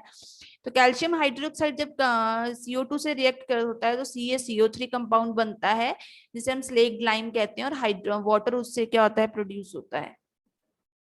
नेक्स्ट अंदर फैक्ट क्या है बच्चों, animals absorb oxygen from air. आपको पता है कि हम जो है ऑक्सीजन, ह्यूमंस की अपनी बात करें तो रेस्पिरेशन के टाइम, ब्रीदिंग के टाइम हम ऑक्सीजन को क्या करते हैं, इनहेल करते हैं, और कार्बन डाइऑक्साइड को हम अपनी बॉडी से एमिट करते हैं, ठीक है, एक्सहेल करते हैं। तो जब हम किसी, अगर हम मान लीजिए आपने एक टेस्ट ट्यूब में क्या लिया है, क्या लिया आपने, कैल्शियम कार्बोनेट लिया, आपने क्या लिया, स्लेक्ट लाइम लिया है, सॉरी, आपका CaOH2, कैल्शियम हाइड्रोक्साइड आपने किस में लिया है, टेस्ट ट्यूब में लिया है। जब आप उसमें एयर ब्लो करोगे, क्योंकि आप अपने मुंह से कौन सी गैस निकालते हो, कार्बन डाइऑक्साइड, तो आप देखोगे, क्या देखोगे, इनसोल्यूबल कैल्शियम कार्बोनेट के प्रेसिपिटेट्स बनना शुरू हो जाएंगे, वहां पर ये वाली रिएक्शन होना शुरू हो जाएगी, ठीक है।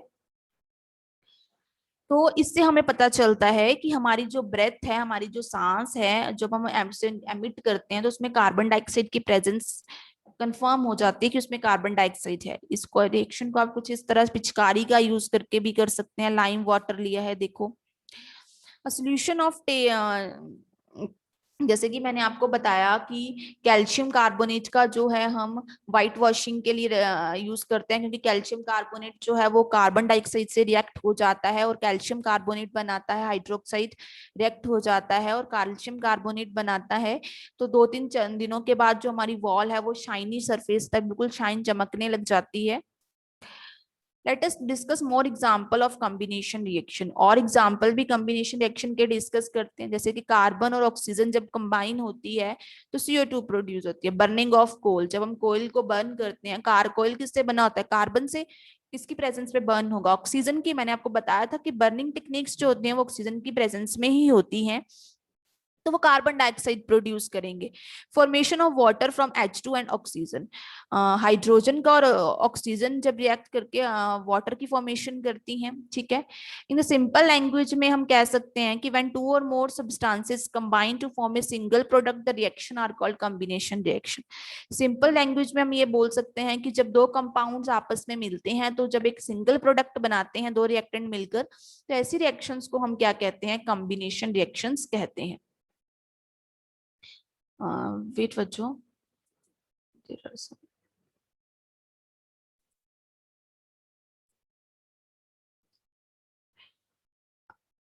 आपकी जो नेक्स्ट टॉपिक है वो है डिकम्पोजिशन रिएक्शन, ठीक है। Reaction in which one compound, ऐसी रिएक्शन जिसमें एक कंपाउंड का डिकम्पोज होता है, डिकम्पोज मीन्स टूटना, एक तरह से जब वो उसका ब्रेकडाउन हो जाता है, तो ऐसी रिएक्शंस को हम ठीक है। डिकम्पोजिशन रिएक्शन हमेशा कॉम्बिनेशन रिएक्शन के अपोजिट होती है। यहाँ पे दो, पिछली रिएक्शन में आपने पढ़ा था दो प्रोडक्ट्स मिलकर एक, दो रिएक्टेंट्स मिलकर एक प्रोडक्ट बना रहे हैं, ठीक है।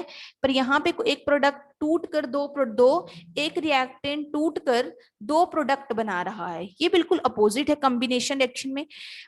Decomposition reaction just opposite the combination reaction. General decomposition reaction से ए बी जो है वो ए प्लस बी में टूट रहा है। तो ब्रेकडाउन होता है डिकम्पोजिशन रिएक्शन में जब बच्चों आप कैल्शियम कार्बोनेट को हीट करते हो, CaCO3 को जब आप हीट करते हो तो calcium oxide plus carbon dioxide उससे प्रोड्यूस होता है, ठीक है। यानी CaCO3 को जब आप गर्म करते हो तो वो कैल्शियम ऑक्साइड और कार्बन डाइऑक्साइड में टूट जाता है, ठीक है। तो ऐसे जो रिएक्शंस होते हैं वो डिकम्पोजिशन रिएक्शंस कहलाते हैं। ऐसे NaCl टूट गया, क्लोरीन प्लस Na, तो डिकम्पोजिशन रिएक्शंस हुई हैं। तो डिकम्पोजिशन रिएक्शन में आपकी एक्टिविटी है वो हम डिस्कस करेंगे। 1.5 आपने क्या लेना है, 2 ग्राम फेरस सल्फेट के क्रिस्टल्स लेने हैं और उसे बॉइलिंग ट्यूब में डालना है। आपने क्रिस्टल का कलर आपने नोट डाउन कर लेना है कॉपी में कि बिफोर बॉइलिंग जब आपने लिया तो उसका कलर क्या था। हीट द बॉइलिंग ट्यूब, आपने उसको ट्यूब को हीट करना है स्पिरिट लैम्प से और आपने फिर बाई हीटिंग के बाद आपने उसका कलर नोट करना है। हीटिंग के बाद देखो, पहले आपका जो आपने कलर लिया, आपने जब फेरस सल्फेट लिया तो उसका जो कलर था वो था कुछ ग्रीनिश सा कलर था, ठीक है। और बाद में उसका कलर कुछ ब्राउनिश सा हो गया होगा। आपने ये, you can also smell the, आपने स्मेल भी करके देखना है क्या कोई स्मेल में चेंज हुआ है। तो आपने ग्रीन कलर में कोई चेंज ऑब्जर्व किया होगा, आपकी रिएक्शन कुछ इस तरह से होगी। इस रिएक्शन में बच्चों क्या हुआ, FeSO4 यानी फेरस सल्फेट को जब आपने गर्म किया तो वो टूट गया, उसका ब्रेकडाउन हो गया Fe2O3 में, ठीक है, प्लस SO2 सल्फर डाइऑक्साइड में और SO3 सल्फर डाइऑक्साइड में, ठीक है। यहाँ पे जो Fe2O3 वो सॉलिड फॉर्म में है, बाकी गैशियस फॉर्म में थे, तो हमारे पास सिर्फ Fe2O3 ही बचा, ठीक है। तो उसका जो कलर था वो ब्राउनिश कलर में चेंज हो गया, ठीक है। आपने देखा होगा कि ग्रीन कलर जो है वो ब्राउन कलर में चेंज होगा और आपको एक पिक्युलर सल्फर की स्मेल आ रही होगी, तीखी सी। Heating ferrous sulphate on test tube, जब आप उसको आपने हीट किया तो वो डिकम्पोज हो गया ब्राउन कलर में और आपको एक फुल स्मेल उसमें से ऑब्जर्व हुई, ठीक है। अदर एग्जाम्पल है डिकम्पोजिशन का, जब आप कैल्शियम कार्बोनेट कैल्शियम ऑक्साइड में कन्वर्ट होता है तो कार्बन डाइऑक्साइड, कैल्शियम ऑक्साइड और कार्बन डाइऑक्साइड प्रोड्यूस होती है। डिकम्पोजिशन ऑफ कैल्शियम कार्बोनेट टूटता है कैल्शियम ऑक्साइड और कार्बन डाइऑक्साइड में on heating is an important decomposition reaction है, बहुत इंपॉर्टेंट है, इस इंडस्ट्रीज में यूज किया जाता है। कैल्शियम ऑक्साइड क्विकलाइम है, बहुत यूजेज है इसके, सीमेंट की मैन्युफैक्चरिंग के लिए इसे यूज किया जाता है, ठीक है। थर्मल डिकम्पोजिशन का भी ये एक क्या है, एग्जाम्पल है। तो आगे डिकम्पोजिशन रिएक्शन के बच्चों डिफरेंट एग्जांपल है, मींस जैसे कि मैंने थर्मल डिकम्पोजिशन, जब किसी भी रिएक्शन में किसी भी एलिमेंट का सब्सटेंस का ब्रेकडाउन होगा किसकी प्रेजेंस में, हीट की प्रेजेंस में, तो ऐसी रिएक्शंस को हम थर्मल डिकम्पोजिशन रिएक्शन कहेंगे। जैसे कि आप देख रहे हो कि लेड नाइट्रेट को जब आप हीट कर रहे हो तो वो किस में टूट रहा है, 3 कंपोनेंट्स में टूट रहा है, PbO lead oxide, nitric NO2 और ऑक्सीजन में, ठीक है।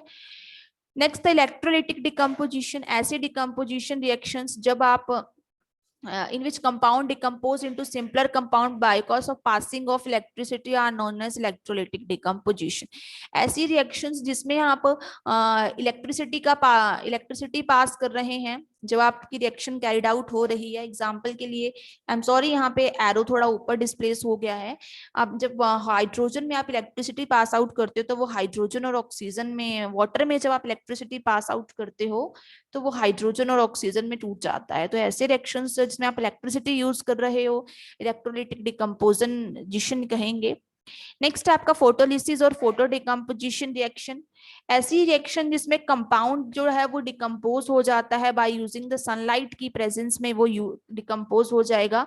एग्जांपल के लिए हम सिल्वर क्लोराइड को जब हम सनलाइट में रखते हैं तो वो टूट जाता है, ग्रे व्हाइट से ग्रे कलर में कन्वर्ट हो जाता है, सिल्वर और क्लोरीन में वो टूट जाता है। ऐसी रिएक्शन जो होती हैं वो फोटोलिसिस होती है, जिन लाइट की, photo means light, lysis means breakdown, light की प्रेजेंस में उनका ब्रेकडाउन हो रहा फोटोग्राफिक जो पेपर्स होते हैं has a coat of silver chloride होता है विच टर्न्स इन ग्रे, वो ग्रे कलर में कन्वर्ट हो जाते हैं जब उन्हें सनलाइट में दिख जाता है। It is because silver chloride जो होता है वो कलरलेस होता है और जो सिल्वर होता है वो ग्रे कलर का होता है। नेक्स्ट आपकी एक्टिविटी 1.6 हम डिस्कस करेंगे थर्मल डिकम्पोजिशन रिएक्शन के ऊपर। आपकी ये पहला टाइप डिस्कस करने जा रहे हैं। तो थर्मल डिकम्पोजिशन रिएक्शन वही रिएक्शन होती है बच्चों, ऐसी डिकम्पोजिशन रिएक्शन, ऐसा ब्रेकडाउन जो किसकी प्रेजेंस में हो रहा है, हीट की प्रेजेंस में। तो आपने क्या लेना है, 2 ग्राम लेड नाइट्रेट पाउडर लेना है बॉइलिंग ट्यूब में, और उस बॉइलिंग ट्यूब को टोंग यानी चिमटी की हेल्प से आपको आपने उसको फ्लेम में बॉइल करना है और आपने उसमें चेंज ऑब्जर्व करना है। तो आप चेंज ऑब्जर्व करोगे कि येलो प्रेसिपिटेट, जब आप लेड नाइट्रेट को हीट करोगे तो आपको लेड ऑक्साइड मिलेगा। ठीक है, तो क्या होगा, इवोल्यूशन ऑफ ब्राउन कलर की नाइट्रोजन गैस इवॉल्व होगी उसमें से, और एक बहुत ही इरिटेटिंग सी फॉल स्मेल आपको देखने फॉल स्मेल आप महसूस करोगे। Lead nitrate decomposes into lead oxide, जो लेड नाइट्रेट है वो लेड ऑक्साइड में टूट जाएगा येलो कलर में, नाइट्रोजन गैस लिबरेट होगी ब्राउन कलर के, एक इरिटेटिंग स्मेल आप ऑब्जर्व उससे करोगे। तो ये ऑब्जर्वेशन होगी आपकी। नेक्स्ट है आपका इलेक्ट्रोलिटिक डिकम्पोजिशन। बच्चों इलेक्ट्रोलिटिक डिकम्पोजिशन में क्या होता है, जब रिएक्शंस में आप इलेक्ट्रिसिटी यूज कर रहे हो, ठीक है, किसी कंपाउंड को डिकम्पोज यानी ब्रेक डाउन करने के लिए, तो ऐसी रिएक्शंस को हम इलेक्ट्रोलिसिस डिकम्पोजिशन कहते हैं। ऐसे आपने वाटर को अगर ब्रेक डाउन करना है, जैसे कि आपने यहाँ वाटर लिया है, उसमें आपने करंट की सप्लाई कर दी, तो अब वाटर जो है वो हाइड्रोजन और ऑक्सीजन में टूट गया, तो ऐसी रिएक्शंस इलेक्ट्रोलिटिक डिकम्पोजिशन रिएक्शंस कहते हैं। चलिए आपकी बुक में 1.7 एक्टिविटी है, उस एक्टिविटी को डिस्कस करते हैं। आपने एक प्लास्टिक मग लेना है जिसमें आपने 2 होल कर देने उस प्लास्टिक मग में, ठीक है, at its base and fit rubber stoppers. आपने उसके साथ रबर स्टॉपर फिट कर देने उन उन होल्स में। Connect this electro, insert the carbon, और उसमें कार्बन की इलेक्ट्रोड्स 2 लेनी और उस रबर स्टॉपर के साथ इंसर्ट कर देनी। कनेक्ट दीज इलेक्ट्रोड्स, उन इलेक्ट्रोड्स को आपने बैटरी के साथ कनेक्ट कर देना, जो 6 वोल्ट की आपकी बैटरी होगी। Fill the mug with water and such that the electrodes are immersed. आपने क्या करना है, मग को पानी से भर देना है और उस ताकि जो इलेक्ट्रोड्स है पूरी तरह से उसमें डूब जाए। Add a few drops of dilute sulphuric acid. आपने क्या करना है, पानी में थोड़ा सा HCl H2SO4 डाल देना है, एसिड डाल देना है। फिर आपने क्या करना है, 2 test tube filled with water, take 2 test tubes filled with water and invert them over the 2 carbon electrodes. आपने क्या करना है, ये ब्लैक कलर की आपके पास कार्बन की इलेक्ट्रोड्स है, आपने 2 टेस्ट ट्यूब्स लेनी है पानी से भरी हुई, और उनको आपने ऐसे उल्टी करके इन इलेक्ट्रोड्स के ऊपर रख देना है। ठीक है, स्विच ऑन द करंट। अब आपने बैटरी को ऑन करना है और लीव द अपरेटस, और कुछ समय के लिए आपने इस अपरेटस को लीव कर देना है। आपको कुछ समय के बाद ये देखने को मिलेगा कि formation of bubbles at the both electrodes. आपको दोनों इलेक्ट्रोड्स में कुछ बबल्स, ऐसे बबल्स अराइज होते हुए दिखेंगे। These bubble displace the water in the test tube. In the volume of the gas, आपने क्या करना है, इस द वॉल्यूम ऑफ द, क्या आपको गैस का वॉल्यूम कलेक्ट हुआ दोनों टेस्ट ट्यूब में। ठीक है, once the test tube are filled with gases remove them. जब आपकी गैसेस के साथ जब भर जाएंगे टेस्ट ट्यूब, तो आपने उनको टेस्ट ट्यूब को रिमूव करना है केयरफुली। ठीक है, test this gases one by one by bringing a burning candle close to the mouth of the test tubes. आप इन गैसेस का टेस्ट कर सकते हो by using the candle. Carefully करना है आपने इसको, टीचर के असिस्टेंट में करना है। ठीक है, तो बच्चों क्या हुआ, इस प्रोसीजर को हमने पढ़ा तो आपने ऑब्जर्व किया, जो गैस आपको कैथोड यानी नेगेटिव एंड में is twice that of gas, आपको जो नेगेटिव एंड में गैस मिली वो ज्यादा मिली as compare to positive end में। सबसे पहले तो आपने ये ऑब्जर्वेशन करा होगा। When we bring the flame to the gas collected at the cathode, जब आपने फ्लेम को कैथोड एंड पे लिया तो वो एकदम से जल गई, बल्कि मींस आपने जब नेगेटिव एंड पे फ्लेम ली तो वो एकदम से जल गई, और जब आप पॉजिटिव एंड की तरफ गए तो वो एकदम से नहीं जली। The electricity decomposes water. तो बच्चों जो इलेक्ट्रिसिटी होती है वो वाटर को डिकम्पोज कर देती है। कंपोनेंट्स को, hydrogen atom in water receive an electron from cathode. जो आपने हाइड्रोजन एटम्स होते हैं जो वाटर में, वो उनके रिसीव एन कैथोड एंड से वो इलेक्ट्रॉन रिसीव करते हैं from hydrogen gas. Hydrogen gas वो प्रोड्यूस करते हैं। सिमिलरली ऑक्सीजन एटम जो है इन वाटर लूज इलेक्ट्रॉन, वो इलेक्ट्रॉन को लूज करते हैं एट द एनोड एंड। जो आपको ऑक्सीजन है वो आपको एनोड एंड में मिलेगा यानी पॉजिटिव एंड में, और जो हाइड्रोजन है वो आपको नेगेटिव एंड में मिलेगा। यहाँ पे ये हाइड्रोजन जो है वो इलेक्ट्रॉन्स को रिसीव कर रहे हैं और ऑक्सीजन इलेक्ट्रॉन्स को डोनेट मतलब कि लूज कर रहा है। तो कुछ इस तरह से ये रिएक्शन होगी। नोट बच्चों, वाटर जो है वो हाईली, इस रिएक्शन में हमें ये पता चला कि वाटर जो है वो इतना ज्यादा कंडक्टिव नहीं होता है। आपने इसमें जब सल्फ्यूरिक एसिड डाला तो इसकी इलेक्ट्रिकल कंडक्टिविटी इंक्रीज हो गई। सल्फ्यूरिक एसिड की जगह आप और भी एसिड यूज कर सकते हो, जैसे HCl, salt like sodium chloride, आप ये सब भी यूज कर सकते हो। नेक्स्ट आपका टाइप है photolysis reaction. Photo means light, lysis means breakdown. ऐसी ब्रेकडाउन, ऐसी रिएक्शन जो लाइट की प्रेजेंस में ऐसे केमिकल कंपाउंड्स का ब्रेकडाउन होता है, तो ऐसी रिएक्शंस को हम फोटो डिकम्पोजिशन रिएक्शन और फोटोलिसिस रिएक्शंस कहते हैं। जैसे कि आपने सिल्वर क्लोराइड लिया, ठीक है, उसको आपने व्हाइट कलर का था वो पहले, जब आपने उसे सनलाइट की प्रेजेंस में हीट किया तो आपको क्या मिला, 2Ag + Cl2, ठीक है, सिल्वर प्लस ग्रे। तो आपका कुछ ऐसी एक्टिविटी है 1.8।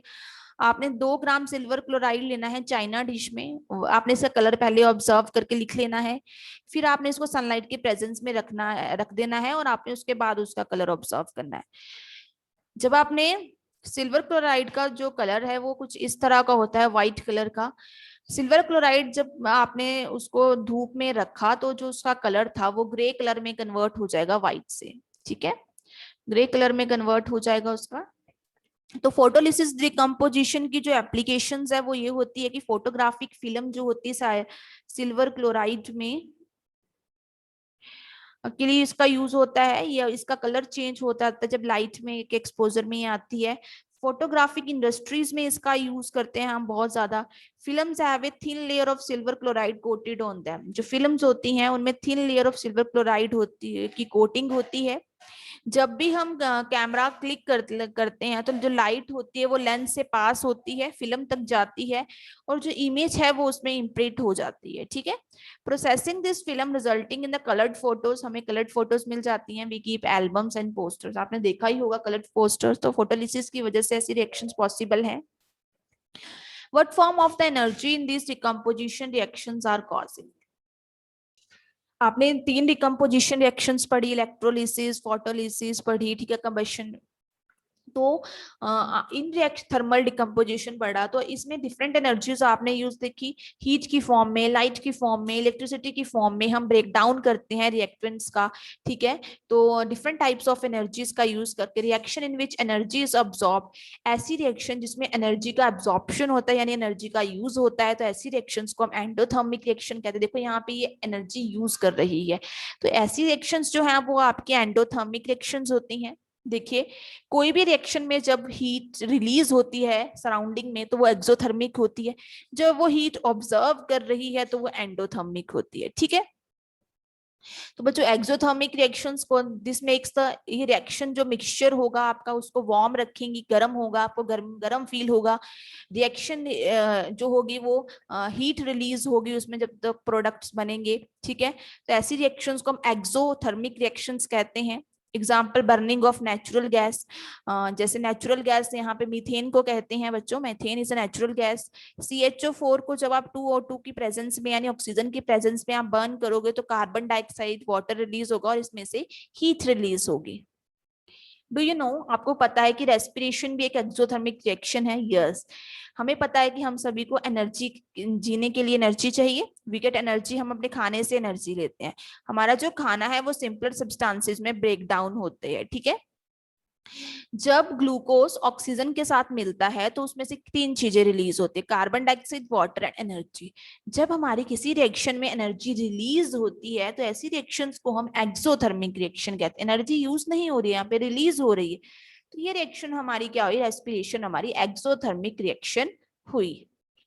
चलो, एंडोथर्मिक रिएक्शन क्या होती है? ऐसी रिएक्शन जो हीट का यूज करती हैं, एब्जॉर्ब करती हैं, ऐसी रिएक्शंस एंडोथर्मिक रिएक्शंस होती हैं। तो चलो, आपने 2 ग्राम बेरियम ऑक्साइड लेना है टेस्ट ट्यूब में, और 1 ग्राम अमोनियम क्लोराइड उसमें मिक्स करना है ग्लास रोड की हेल्प से, और आपने उस पाम से टच करके देखनी है टेस्ट ट्यूब कि आपको कैसा फील हुआ, गर्म या ठंडा, एक्सोथर्मिक या एंडोथर्मिक, बताइए कैसा आपने ऑब्जर्व किया बच्चों।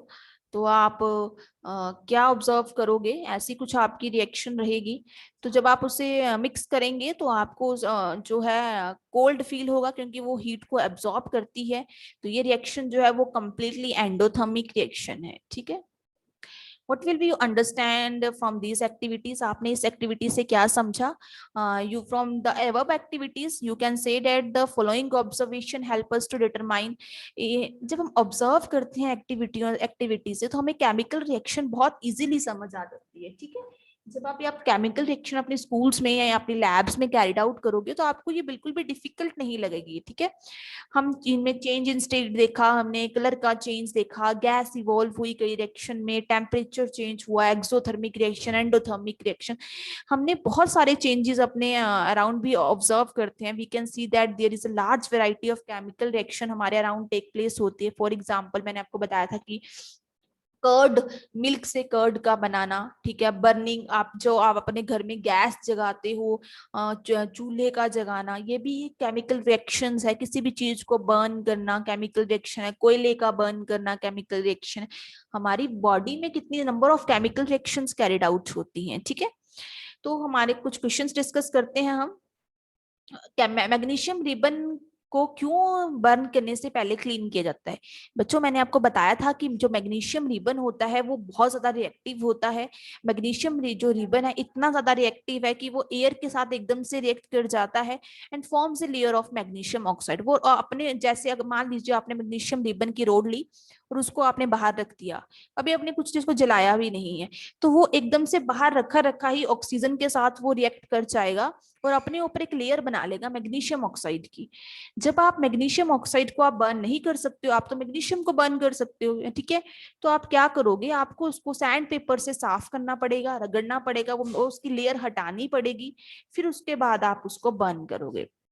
Said the chemical change take place when the limestone is heated। जब आप लाइमस्टोन को, कैल्शियम कार्बोनेट को जब आप हीट करते हो तो वो डिकम्पोजिशन रिएक्शन है, वो टूट जाता है कैल्शियम ऑक्साइड और कार्बन डाइऑक्साइड में, ठीक है। On which chemical law balancing of chemical equation is based? Chemical equation कौन से लॉ पे बेस्ड है, जल्दी से बताइए। लॉ ऑफ कंजर्वेशन ऑफ मास पे, ठीक है। एक्सोथर्मिक रिएक्शंस का कोई एग्जांपल दिए बच्चों। एक्सोथर्मिक रिएक्शन, एक्सो means out, thermy means heat. ऐसी रिएक्शन जिनसे हीट क्या होती है, इवॉल्व होती है। ऐसे आप देख रहे हो नेचुरल गैस मीथेन को जब आप ऑक्सीजन की प्रेजेंस में बर्न कर मीथेन रिएक्ट होती है तो कार्बन डाइऑक्साइड रिलीज होती है, वाटर और हीट इवॉल्व होती है उससे। आपने इन इक्वेशंस को बैलेंस करना है। देखिए यहाँ BaCl2 है, H2SO4, BaSO4 and HCl। First equation को बैलेंस करते हैं। बेरियम तो यहाँ पे बराबर है, Cl2 कितने हैं, यहाँ पे 1 है पहले, यहाँ पे 2 है, यहाँ पे 1 है, तो Cl2 आपको बराबर करने पड़ेंगे। यहाँ पे हाइड्रोजन 2 है, यहाँ पे 1 है। अगर आप यहाँ पे हाइड्रोजन के अगर 2 लगा देते हैं तो आपका क्लोरीन, यहाँ भी 2 लगा देते हैं तो आपका क्लोरीन भी बैलेंस। अगर आप यहाँ पे 2 लगा देते हैं तो आपका हाइड्रोजन और क्लोरीन बैलेंस हो जाएगा। 2 लगा दिया, ठीक है। बाकी तो आपके बैलेंस ही है, तो आपको सिर्फ HCl में कन्वर्ट करने की जरूरत है, बाकी कोई छेड़छाड़ करने की जरूरत नहीं। यहाँ आप देखिए, कार्बन 1 है, हाइड्रोजन 4 है, कार्बन 1 है, हाइड्रोजन 2 है, ऑक्सीजन 2 है, यहाँ पे ऑक्सीजन 3 है। तो आपको यहाँ पे बहुत छेड़छाड़ करने की आपको जरूरत है। तो देखिए, आप यहाँ पे ऑक्सीजन अगर आप 2 कर देते हैं तो यहाँ पे 4 ऑक्सीजन हो जाएंगे, ठीक है। तो आप CHO4 2O2 CO2 2H2O करके आप ऑक्सीजन को बैलेंस कर सकते हैं, ठीक है। प्रैक्टिस करिए, स्टेप बाय स्टेप फॉलो करिए जो मैंने आपको बताए हैं, और आप इन इक्वेशंस को बैलेंस करिए। FeSO4, Fe2O3, SO2 and SO3। यहाँ पे Fe1 है, यहाँ पे 2 है, सल्फर यहाँ पे 2 है, ऑक्सीजन यहाँ 4 है, यहाँ पे नंबर ऑफ 3, 3, 6, 7, 8 ऑक्सीजन है। तो चलो ये बैलेंस करते हैं। यहाँ पे आप क्या करोगे, Fe, यहाँ पे आप 2 लगा दोगे अगर, तो यहाँ पे 2 Fe हो जाएंगे, 2 सल्फर हो जाएंगे, और आपके 8 आपके कितने हो जाएंगे, हाँ 8 आपके ऑक्सीजन। तो आपको सिर्फ यही चेंज करना है। 2 PbNO3 2, जैसे आपने इसको बैलेंस किया तो सिर्फ यहाँ 2 लगाना है, 2, और यहाँ पे 2 आएगा, यहाँ पे 4NO2 हो जाएगा, और आपके सभी ऑक्सीजन नंबर ऑफ बैलेंस हो जाएंगे। KClO3 को जब आप हीट करते हो तो KClO2, यहाँ तो K यहाँ पे 1 है, Cl 1 है, O यहाँ पे 3 है, यहाँ 2 है। तो अगर आप यहाँ पे 2 लगा देते हैं, और यहाँ पे अगर आप 2 लगाते हैं और यहाँ 3 लगाते हैं, तो बैलेंस हो जाएगा 2 3 6। तो यहाँ पे 3 2 6 ऑक्सीजन हो जाएंगे, और K यहाँ पे 2, यहाँ पे 2 KCl हो जाएंगे, फिर आपके 2 यहाँ लगा दोगे अगर आप। ठीक है, तो थैंक यू सो मच। हमारा फर्स्ट वीडियो काफी लंबा हो गया, तो ये चैप्टर काफी लंबा है। आई होप कि आपको समझ आया होगा। चलो, stay safe and thank you so much बच्चों। हम अब अपनी नेक्स्ट वीडियो शुरू करते हैं। So thank you.